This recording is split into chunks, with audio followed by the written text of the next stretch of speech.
Assalamualaikum warahmatullahi wabarakatuh. WSM News kembali hadir menjumpai Anda. Beragam informasi menarik akan kami sajikan untuk Anda selama 30 menit ke depan. Bersama saya, Faid Fida, dan berikut WSM News selengkapnya.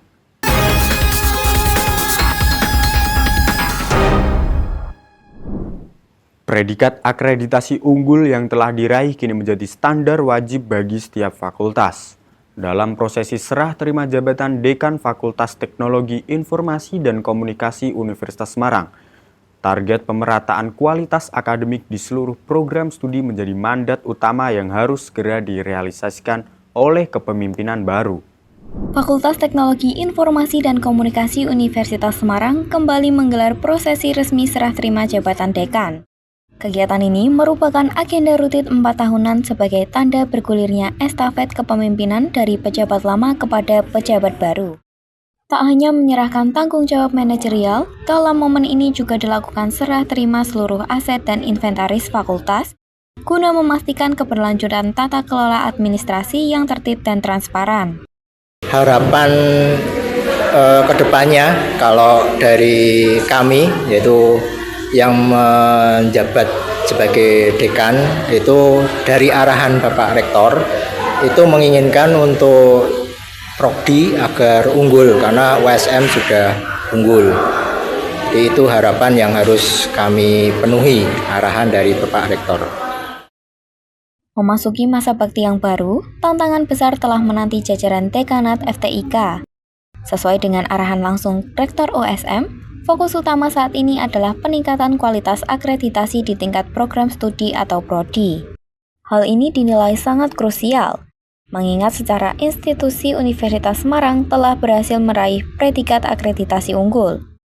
Oleh karena itu, FTIK dituntut untuk menyeimbangkan prestasi tersebut dengan memastikan seluruh prodi di bawah naungannya juga naik kelas menjadi unggul.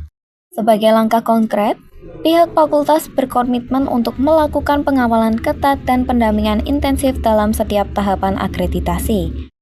Upaya ini diharapkan mampu mendorong seluruh program studi di FTIK untuk mencapai standar tertinggi, demi mendukung kemajuan akademik Universitas Semarang. Relawan Universitas Semarang terjun langsung membantu evakuasi warga terdampak banjir di Kabupaten Kudus, Jawa Tengah. Aksi kemanusiaan ini dilakukan sebagai bentuk kepedulian mahasiswa terhadap korban bencana alam yang sedang terjadi. Relawan Universitas Semarang yang tergabung dalam unit kegiatan mahasiswa Korps Sukarela PMI dan Forum Komunikasi Mahasiswa Islam bersama tim Medical Emergency Disaster and Adventure serta didukung TNI Polri dan relawan lainnya turun langsung ke lokasi banjir di Kabupaten Kudus. Mahasiswa USM melakukan evakuasi warga terdampak banjir pada Kamis 15 Januari 2026. Evakuasi difokuskan di Desa Gulang, Kecamatan Mejobo. Warga dipindahkan ke posko pengungsian yang lebih aman guna menghindari resiko banjir susulan. Koordinator relawan USM Saiful Hadi mengatakan, kegiatan ini merupakan bentuk nyata kepedulian kampus terhadap korban bencana banjir di Kudus. Saat ini tim relawan USM yang terdiri dari mahasiswa yang tergabung dalam UKM KSR dan FOKMI memberikan layanan bantuan pada korban terdampak banjir di Desa Gulang. Para warga diberikan layanan evakuasi menggunakan perahu dengan tim ME dan dari tim USM. Mereka kita bawa ke Balai Desa Gulang untuk diamankan, diselamatkan di posko pengungsian supaya lebih aman. Kemudian kemarin juga kita ke posko di Desa Payaman ya, di SD. Kami juga memberikan bantuan perlengkapan bayi kepada para pengungsi. Di sana ada 141 pengungsi. Saat ini tim relawan USM terus bergerak bersama tim ME, bergerak bersama TNI, Polri, serta relawan yang lain, PMI Kabupaten Kudus juga untuk membantu warga Kecamatan Mejobo yang saat ini terdampak banjir selama berhari-hari ini, sehingga tim relawan USM membantu warga supaya apa? Ini adalah bentuk kepedulian, empati dari USM terhadap masyarakat yang membutuhkan, yaitu adalah warga Kudus yang sedang terdampak banjir. Selain membantu evakuasi, Sehari sebelumnya, mahasiswa USM juga menyalurkan bantuan berupa perlengkapan bayi kepada pengungsi di posko SD Negeri 1 Payaman, Kecamatan Mejobo, Kabupaten Kudus. Ketua tim Med-A Dr. Ade Trisna menyampaikan agar masyarakat terdampak dapat berhati-hati dengan kondisi cuaca yang masih tidak memungkinkan. Ia berkomitmen operasi SAR tanggap darurat akan terus dilaksanakan guna memberikan pelayanan maksimal kepada masyarakat. Untuk pesan dari masyarakat, berhati-hati dalam kondisi cuaca yang tidak memungkinkan. Kemudian tidak melakukan aktivitas yang tidak bermanfaat. Salah satunya bermainan air dan lain-lain sesuai dengan pengalaman kemarin. Laka yang ada terjadi di sini karena human error permasalahan. Kita untuk operasi SAR sesuai dengan tanggal darurat. Sesuai dengan tanggal darurat, kita akan tetap melayani pelayanan kepada masyarakat dalam bentuk evakuasi ataupun dalam pencarian apabila ada korban ataupun survivor yang memang dinyatakan ini. Aksi kemanusiaan ini diharapkan dapat meringankan beban warga terdampak banjir serta memperkuat solidaritas antara mahasiswa dan masyarakat di tengah bencana alam. Presiden Republik Indonesia Prabowo Subianto meresmikan SMA Taruna Nusantara Kampus Malang yang berlokasi di Kabupaten Malang, Jawa Timur pada Selasa 13 Januari 2026 lalu. Peresmian ini menegaskan komitmen pemerintah dalam memperluas akses pendidikan menengah unggulan yang berorientasi pada pembentukan karakter dan semangat kebangsaan. SMA Taruna Nusantara Kampus Malang dibangun sejak November 2023 di atas lahan seluas 29,6 hektar. Sekolah ini memiliki 30 ruang kelas dengan total 706 siswa yang berasal dari berbagai daerah di Indonesia. Dalam sambutannya, Presiden Prabowo menegaskan bahwa pendirian SMA Taruna Nusantara sejak puluhan tahun lalu bertujuan untuk mencetak putra-putri bangsa yang memiliki kapasitas akademis unggul dan siap menjadi kader bangsa. Pembangunan suatu bangsa terletak kepada kemampuan bangsa itu untuk meraih ilmu pengetahuan dan teknologi. Hanya dengan ilmu pengetahuan dan teknologi kita dapat mencapai tingkat peradaban yang tinggi. Dengan demikian kita dapat memberi kesejahteraan kepada rakyat Indonesia. Kita dapat memberi kualitas hidup kepada seluruh rakyat Indonesia untuk hidup dalam kondisi yang baik, hidup lepas dari kemiskinan dan kelaparan. Sehingga wadah-wadah semacam SMA Taruna Nusantara sangat dibutuhkan oleh setiap negara. Dari pengamatan kita kepada negara-negara yang berkembang dengan pesat, bahkan dengan negara-negara yang sudah jauh pembangunannya, peradaban. Dalam proses pembelajaran, SMA Taruna Nusantara Kampus Malang menerapkan 3 kurikulum, yakni kurikulum nasional, kurikulum khusus SMA Taruna Nusantara, serta kurikulum internasional Cambridge. Integritas ketiga kurikulum ini dirancang untuk membentuk lulusan yang berwawasan kebangsaan, berdaya saing global, serta memiliki karakter unggul. Peresmian SMA Taruna Nusantara Kampus Malang menegaskan arah kebijakan Presiden Prabowo yang menempatkan pendidikan karakter sebagai fondasi utama pembangunan sumber daya manusia unggul menuju Indonesia yang berdaulat, maju, dan bermartabat. Universitas Padjadjaran gelar Ayo Kenal Unpad Open Campus 2026 pada Sabtu 10 Januari di Auditorium Balai Santika Universitas Padjadjaran Kampus Jatinangor.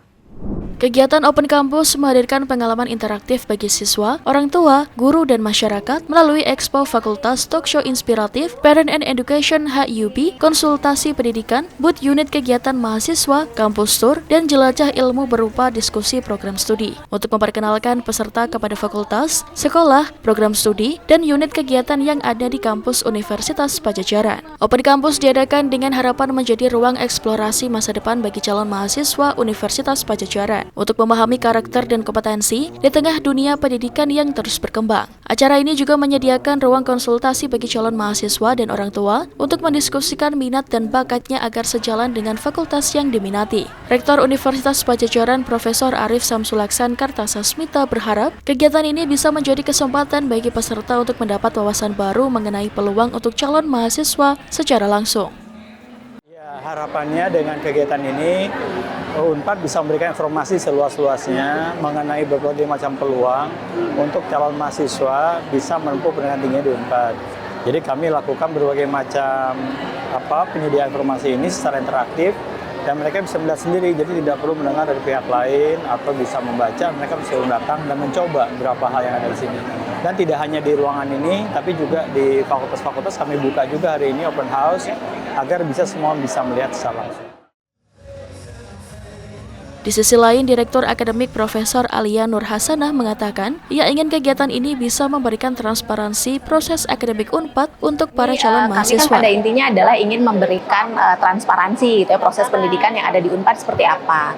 Jadi ketika nanti adik-adik calon mahasiswa itu datang langsung ke UNPAD, mereka kemudian bisa melihat proses pendidikannya seperti apa. Karena kan nanti ada yang kemudian datang ke fakultas melihat. Jadi dampak yang ingin kami inginkan adalah kami bisa kemudian memberikan transparansi proses akademik yang ada di UNPAD seperti apa, sehingga nanti adik-adik yang memilih itu sudah punya kepastian bahwa oh ya saya akan ambil program studi yang diinginkan, karena sudah melihat dulu realnya bagaimana untuk proses pendidikan. Open Campus tahun ini diikuti lebih dari 4.600 peserta dari berbagai daerah, termasuk dari luar Jawa Barat, terdiri dari siswa-siswi sekolah menengah atas, orang tua, guru, dan masyarakat umum. Segenap peserta mengungkapkan kepuasannya terhadap kegiatan Open Campus UNPAD 2020. Seru banget, Lengkap banget. Demo-demonya banyak ya, Iya, seru juga. standnya lucu-lucu juga, banyak yang bisa nyoba-nyoba jas dokternya, bisa nyoba alatnya juga. Siapa tahu bisa masuk ya. Terus di Doanya aja. UKM juga tadi standnya banyak banget UKM, jadi penasaran banget buat lihat-lihat. Seru banget, kayak dapat banyak insight, terus banyak sharing juga, ya kan. Terus ciri-ciri ini pas konsul lagi ngantri, tapi dosennya terus ada wakil dekannya pada nyamperin gitu. Jadi kita datang tuh benar-benar dapat insight ya. tadi juga ngobrol-ngobrol sama kakak yang masih kuliahnya. Seru pokoknya, bermanfaat. Dari Jatinangor, Sumedang, tim liputan Divya Unpad TV melaporkan untuk USM TV. Pemirsa, Profesor Dr. Insinyur Jamaluddin Jompa MSc kembali terpilih sebagai Rektor Universitas Hasanuddin dan akan menjabat di periode 2026 hingga 2030. Pemilihan tersebut berlangsung dalam rapat paripurna terbuka luar biasa Majelis Wali Amanat di kampus Unhas, Jakarta. Profesor Dr. Insinyur Jamaluddin Jompa MSc terpilih sebagai Rektor Universitas Hasanuddin pada periode 2026 hingga 2030. Pemilihan Rektor Unhas berlangsung di kampus Unhas Petobo Utara, Jakarta pada Rabu 14 Januari 2026. Guru Besar Ilmu Kelautan dan Perikanan Unhas ini terpilih kembali setelah unggul atas dua calon lainnya dalam pemungutan suara yang melibatkan Majelis Wali Amanat Universitas Hasanuddin, serta Kementerian Pendidikan Tinggi, Sains, dan Teknologi. Dari total 24 suara, Profesor JJ Sapan akrabnya meraih 23 suara atau 95,83%. Sementara itu, Profesor Dr. Budu PhD SPMK MMIDID meraih 1 suara, dan Profesor Dr. Sukardi Weda tanpa perolehan suara.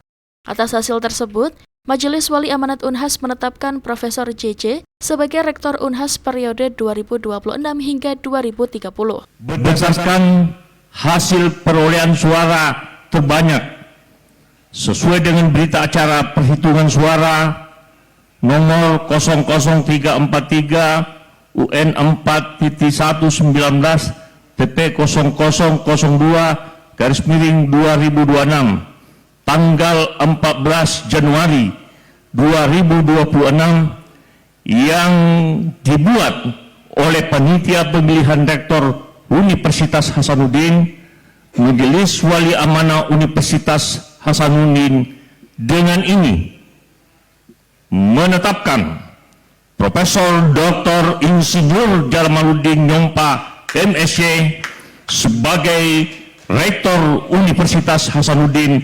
2026-2030.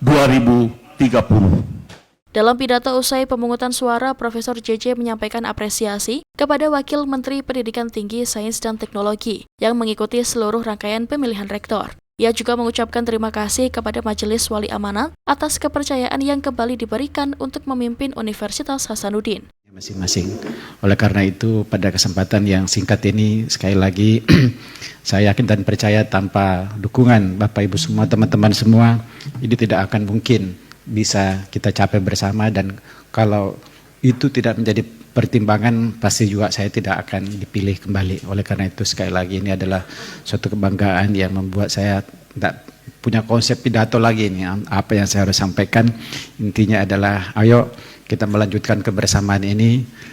Kita harus mengawal UNHAS. Dari capaian yang sudah saya sampaikan tadi, tidak boleh mundur, tidak boleh surut, sehingga kekompakan harus dijaga. Sebelum pemungutan suara, ketika calon rektor UNHAS memaparkan kertas kerja dalam rapat paripurna terbuka luar biasa Majelis Wali Amanat. Kertas kerja Profesor Jamaluddin Jompa menekankan capaian UNHAS selama masa kepemimpinannya, serta rencana strategis ke depan untuk memajukan UNHAS. Dari Makassar, tim liputan UNHAS TV melaporkan untuk USM TV. Di penghujung tahun 2025, UNESA kembali kukuhkan profesor baru pada 29 Desember 2025. Dalam periode ini, UNESA kukuhkan 11 profesor baru dari berbagai bidang keilmuan. Rapat terbuka Senat UNESA berlangsung hikmat dengan dihadiri pimpinan universitas, guru besar, dosen, keluarga, serta kerabat dari profesor baru UNESA. Dalam kegiatan ini, UNESA secara resmi mengukuhkan 11 profesor dari berbagai bidang keilmuan. Pengukuhan ini merupakan pengakuan atas dedikasi, karya ilmiah, serta kontribusi nyata dalam bidang pendidikan, penelitian, dan pengabdian kepada masyarakat.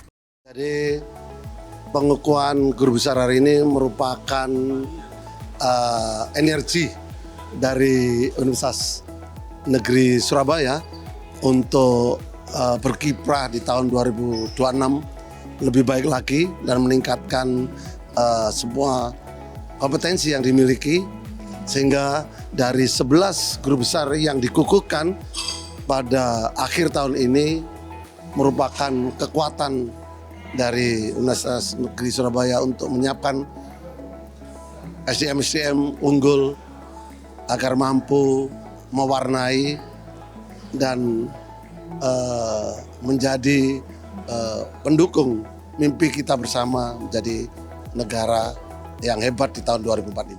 Momen pengukuhan profesor ditandai dengan pembacaan surat keputusan, penyematan tanda kehormatan, serta penyampaian pidato ilmiah.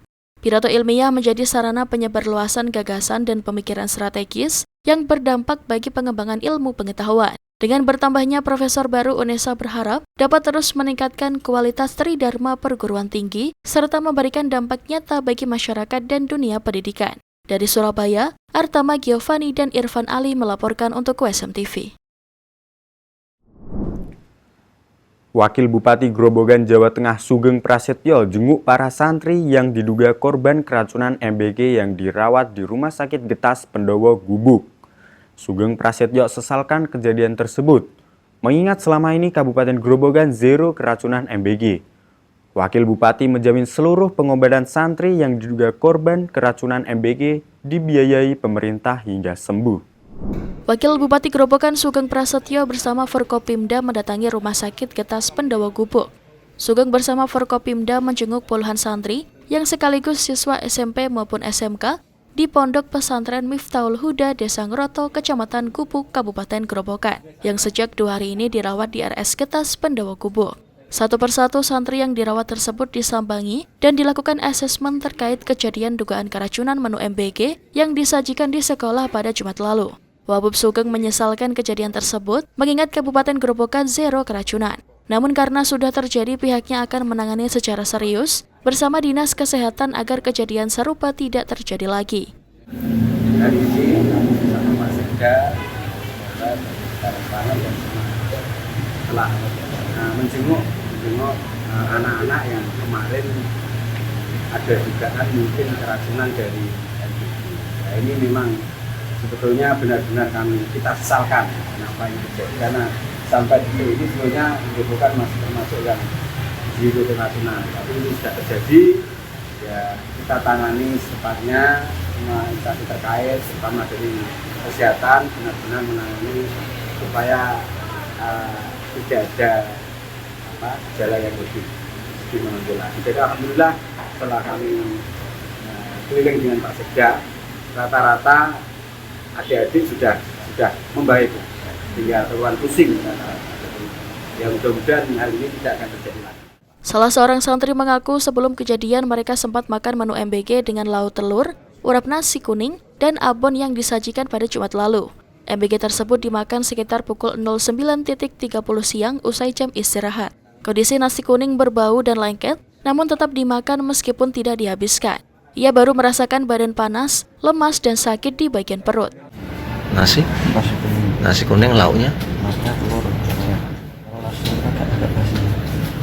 Nasinya agak ada lengket-lengketnya gitu.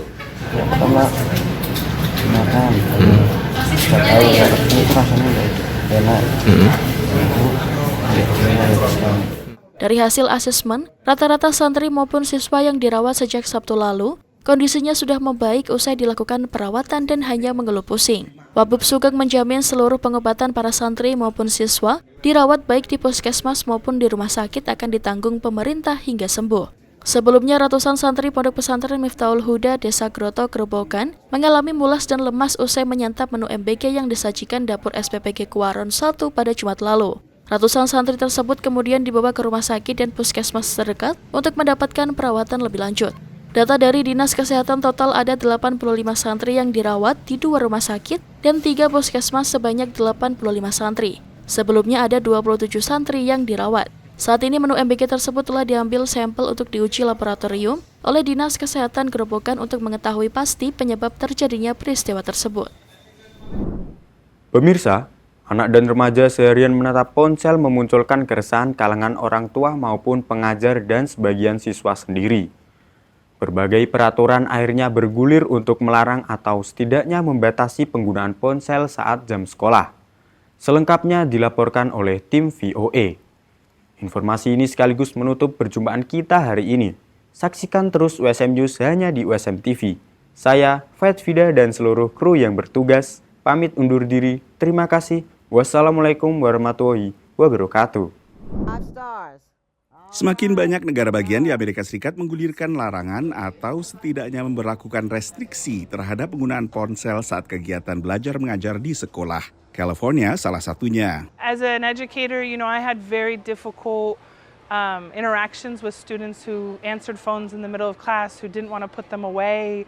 There are these TikTok and Instagram trends that become very, very disruptive. Los Angeles dengan lebih dari 500,000 siswa adalah distrik sekolah terbesar kedua di Amerika Serikat setelah kota New York dan bakal memberlakukan larangan berponsel saat jam sekolah mulai Januari 2025. Gubernur California, Gavin Newsom, telah menggulirkan upaya untuk memberlakukan restriksi di tingkat negara bagian. It's good for the governor to be considering the needs of our students and our educators in schools where cell phones can become a really intense distraction. Larangan di tingkat negara bagian juga sedang bergulir di South Carolina. Wacana yang berkembang adalah restriksi saja, bukan larangan total. We have simply restricted cell phone usage during instructional time. We still allow a cell phone to be on campus. It just has to be turned off and put away. The reason we're not banning a cell phone is because we know that many students need to communicate with their families after school hours for rides, to arrange schedules, for pickups. Dengan restriksi terbatas ini, pengajar mencermati adanya perubahan positif, termasuk interaksi lebih sehat antara sesama siswa dan juga meningkatnya fokus saat belajar. Restriksi ini bertujuan untuk meningkatkan fokus siswa pada pelajaran di sekolah, selain juga memperbaiki interaksi sosial mereka dalam kelas tatap muka. Selain itu, para pengajar ingin mengurangi dampak negatif dari media sosial yang diakses lewat ponsel. Sebagian distrik sekolah mencoba cara kreatif, seperti menaruh ponsel di sebuah kantong khusus yang terkunci hingga jam pulang sekolah. We have to use it, we can't unlock it at all, we can't have it during lunch, brunch, anything, only for emergencies. Dompet pintar buatan Yonder ini mulai digunakan di distrik sekolah di Concord, tak jauh dari San Francisco, negara bagian California. What we were finding as we were doing class visits and walking around campuses, that students were on their phones all the time. And students actually admitting, like, I'm watching TikTok during class and I should be paying attention to the teacher. Di Manchester, negara bagian Connecticut, siswa diberi pilihan meninggalkan ponsel di rumah atau menyimpan dalam kantong pintar. It's important to them to have a cell phone in case of emergency. Time to times we just take it out and use them out of nowhere, and we get distracted very easily, and I could 100% agree with that. I'm not a fan of cell phones in school. I didn't grow up with cell phones in school. We got them taken away. We had to keep them home. Larangan dan pembatasan ponsel di sekolah juga bergulir atau sudah dilakukan di Florida, Louisiana, Utah, dan negara bagian lain. Dari Washington DC, Nova Purwadi dan tim VOA.